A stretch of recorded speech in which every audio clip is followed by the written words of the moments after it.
বাংলাদেশের হাজার বছরের ঐতিহ্য এবং ইতিহাসের ধারাবাহিকতা এই বিপ্লব।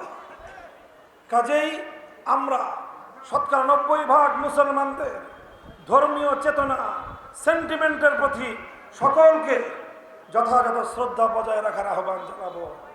যদি সেটা সম্ভব না হয়, সম্প্রীতির বাংলাদেশ গড়া কোনোদিনও সম্ভব হবে না। একদিকে সংখ্যাগুরু মুসলমানদের ধর্মীয় চেতনাকে মর্যাদা দেওয়ার পাশাপাশি সকল সংখ্যালঘু হিন্দু, বৌদ্ধ, খ্রিস্টান সহ উপজাতীয় যে সকল সংখ্যালঘু মানুষের বসবাস এই বাংলাদেশের সীমান্তে, সেই সংখ্যালঘুদের জান, মাল, ইজ্জত, আবরু, অর্থনৈতিক এবং ধর্মীয় সকল অধিকার তিলে তিলে আমাদেরকে রক্ষা করতে হবে। ইনশাআল্লাহ বাংলাদেশ সেটা পারবে। বিগত ১.৫ মাস, এই ৪০ দিন তার প্রমাণ রেখেছে। আমি একটা কথা বলে আসছি, আসলে এই আওয়ামী লীগের আমলে এবং তার আগে পরে সংখ্যালঘু নির্যাতনের যেই ঘটনাগুলো সংঘটিত হয়, এর আসল রূপ হলো, প্রকৃত ঘটনা হলো শেখ হাসিনা এবং তার সাম্প্রদায়িক অপশক্তি রাতের অন্ধকারে সংখ্যালঘুদেরকে কালনাগিনী হয়ে ছোবল মারত, দিনের বেলায় তারাই আবার ওঝা হয়ে ঝাড়তে আসত। নাটক, নাটক, নাটক। এই নাটকের কলা কুশীলবরা যদি ঘুরে দাঁড়াতে না পারে, ইনশাআল্লাহ বাংলাদেশে আর কোনোদিন কোন সংখ্যালঘু নিপীড়নের ঘটনা ঘটবে না।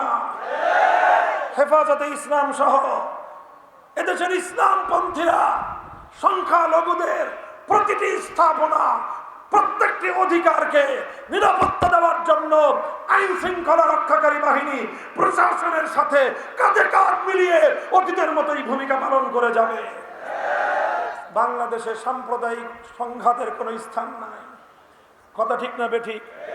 ইনশাআল্লাহ এভাবেই আমরা আমাদের এই সংগ্রামকে অব্যাহত চালিয়ে যাব।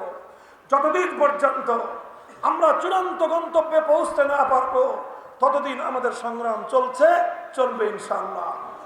বলবেন আমাদের চূড়ান্ত গন্তব্য কি? আমাদের চূড়ান্ত গন্তব্য হলো ইনসাফপূর্ণ একটি সমাজ কায়েম করা, যেই সমাজে থাকবে না কোনো বৈষম্য, যেই সমাজে থাকবে না কোনো ভেদাভেদ, যেই সমাজে থাকবে না অনাহারের আর্তনাদ, যেই সমাজে থাকবে না নিপীড়িত মানুষের বঞ্চনার কোনো হাহাকার, যেই সমাজে থাকবে না মানুষের উপর মানুষের প্রভুত্বর কোনো শৃঙ্খল, সেই সমাজ গড়া সম্ভব কোনো তন্ত্রমন্ত্র দিয়ে নয়, মানব রচিত কোনো তন্ত্রমন্ত্র দিয়ে নয়।